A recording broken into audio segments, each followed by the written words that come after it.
శ్రీ మహాగణాధిపతయే నమః. శ్రీ గురుభ్యో నమః. ప్రతి ఒక్కరూ గీతా పఠనం చేయాలన్నదే మా ఉద్దేశ్యం. వారానికి 5 శ్లోకాలు 5 సార్లు రండి కలిసి గీతా శ్లోకాలను పఠిద్దాం. ఓం నారాయణ నమస్కృత్యం నరం చైవ నరోత్తమం దేవీం సరస్వతీం వ్యాసం తతో జయముదీరయేత్.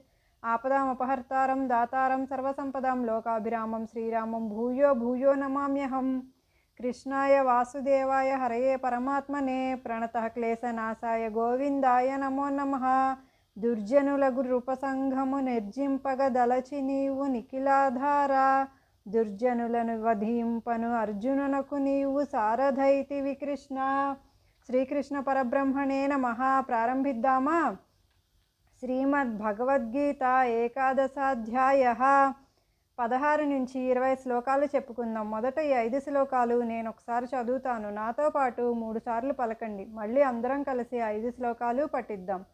అనేక బహూదర వక్త్రనేత్రం పశ్యామి త్వాం సర్వతోనంతరూపం నాంతం నా మధ్యం న పునస్తవాదిం పశ్యామి విశ్వేశ్వర విశ్వరూప కిరీటినం గదినం చక్రిణం చ తేజోరాశిం సర్వతో దీప్తిమంతం పశ్యామి త్వం దుర్నిరీక్షం సమంతా దీప్తానలార్కద్యుతిమప్రమేయం త్యమక్షరం పరమం వేదితవ్యం త్వమస్య విశ్వస్య పరం నిధానం త్వమవ్యయ శాశ్వత ధర్మగోప్తా సనాతనస్త్యం పురుషో మతో మే అనాది మధ్యాంతమనంత వీర్యామనంత బాహుం శశిసూర్యనేత్రం పశ్యామి త్వం దీప్తహుతాశవక్త్రం స్వతేజసా విశ్వమిదం తపంతం ద్యావా పృథివ్యోరిదమంతరం హి వ్యాప్తం త్వయైకేన దిశశ్చ సర్వాః దృష్ట్వాద్భుతం రూపముగ్రం తవేదం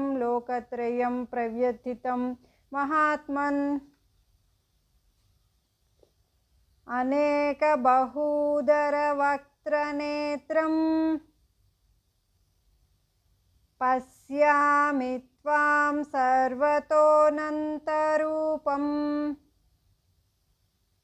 నాంతం నా మధ్యం న పునస్తవాదిం పశ్యామి విశ్వేశ్వర విశ్వరూప. అనేక బహూదర వక్త్రనేత్రం పశ్యామి త్వాం సర్వతోనంతరూపం నాంతం నా మధ్యం న పునస్తవాదిం పశ్యామి విశ్వేశ్వర విశ్వరూప. అనేక బహూదర వక్త్రనేత్రం పశ్యామి త్వాం సర్వతోనంతరూపం నాంతం నా మధ్యం న పునస్తవాదిం పశ్యామి విశ్వేశ్వర విశ్వరూప. కిరీటినం గదినం చక్రిణం చ తేజోరాశిం సర్వతో దీప్తిమంతం పశ్యామి త్వాం దుర్నిరీక్ష్యం సమంతా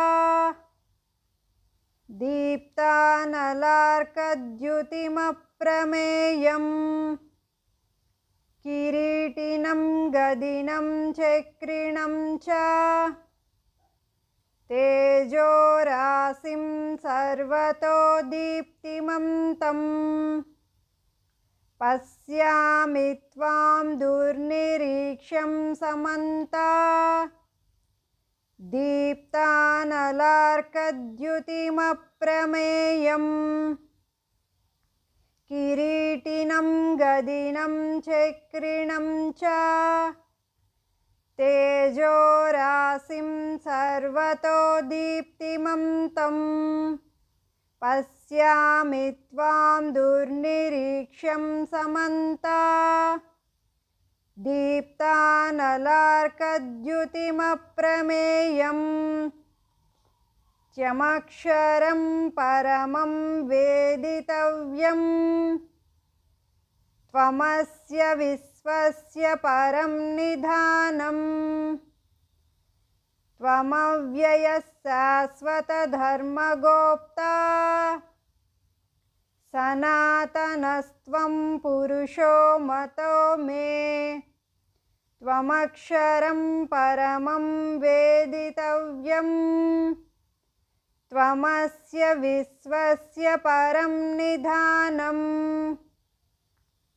त्वमव्ययः शाश्वतधर्मगोप्ता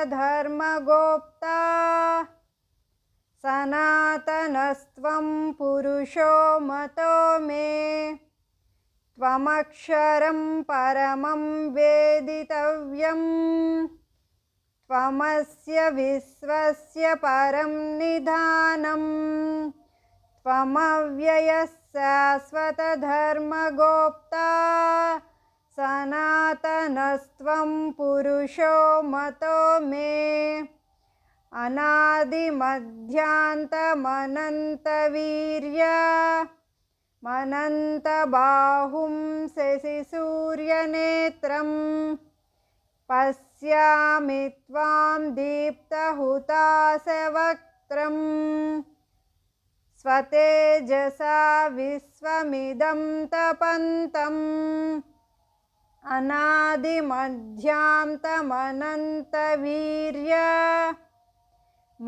अनादिमध्यान्तमनन्तवीर्यमनन्तबाहुं शशिसूर्यनेत्रं पश्यामि त्वां दीप्तहुताशवक्त्रं स्वतेजसा विश्वमिदं तपन्तम् अनादिमध्यान्तमनन्तवीर्यमनन्तबाहुं शशिसूर्यनेत्रं पश्यामि त्वां दीप्तहुताशवक्त्रं स्वतेजसा विश्वमिदं तपन्तम्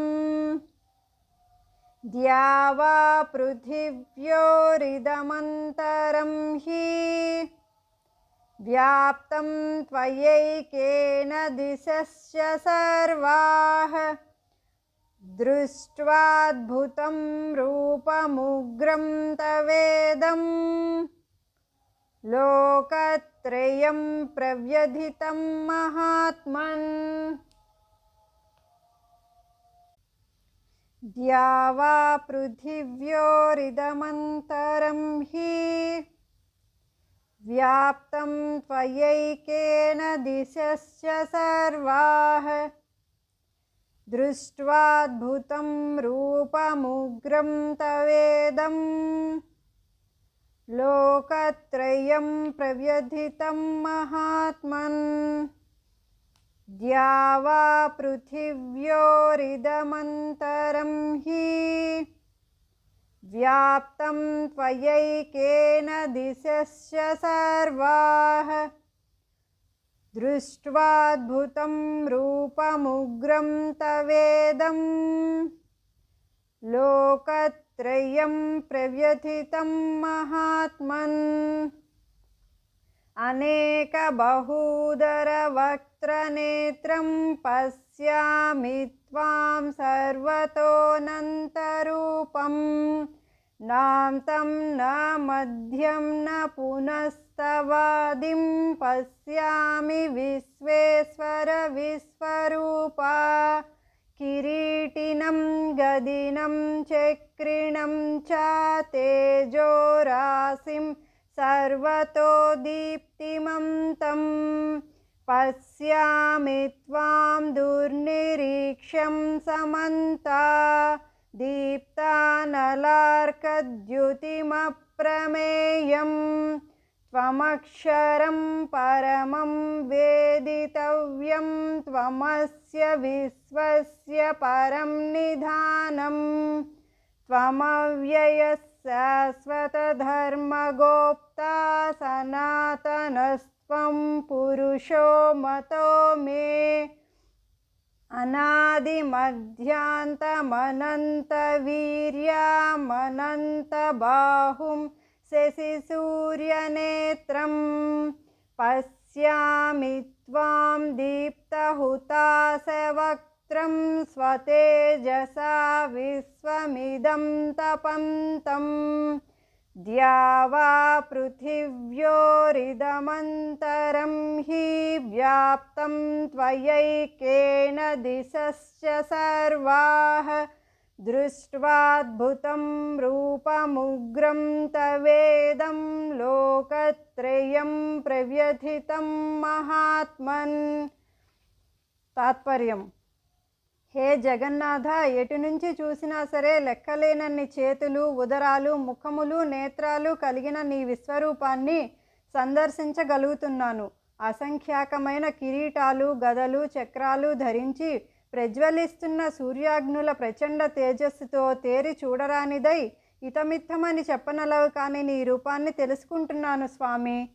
తెలుసుకోవలసిన పరమాత్మవు, ఈ ప్రపంచానికంతకు ఆయువు పట్టువు, నాశన రహితుడవు, శాశ్వతుడవు, ధర్మరక్షకుడవు, పురాణ పురుషుడవు, పరబ్రహ్మవు నువ్వేనని నిశ్చయించుకున్నాను.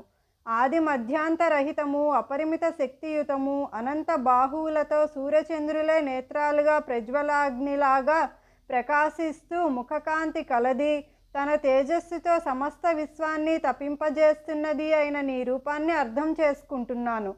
సూదిమన మోపేందుకైనా చోటు లేనంతగా దిక్కులన్నింటా నిండిన నీ మహోగ్ర రూపాన్ని చూసి ముల్లోకాలు భయంతో వణుకుతూ ఉన్నాయి. ఓం సర్వే భవంతు సుఖినః, సర్వే సంతు నిరామయాః, సర్వే భద్రాణి పశ్యంతు, మా కశ్చిద్ దుఃఖభాగ్ భవేత్. సర్వం శ్రీకృష్ణ చరణారవిందార్పణమస్తు. స్వస్తి.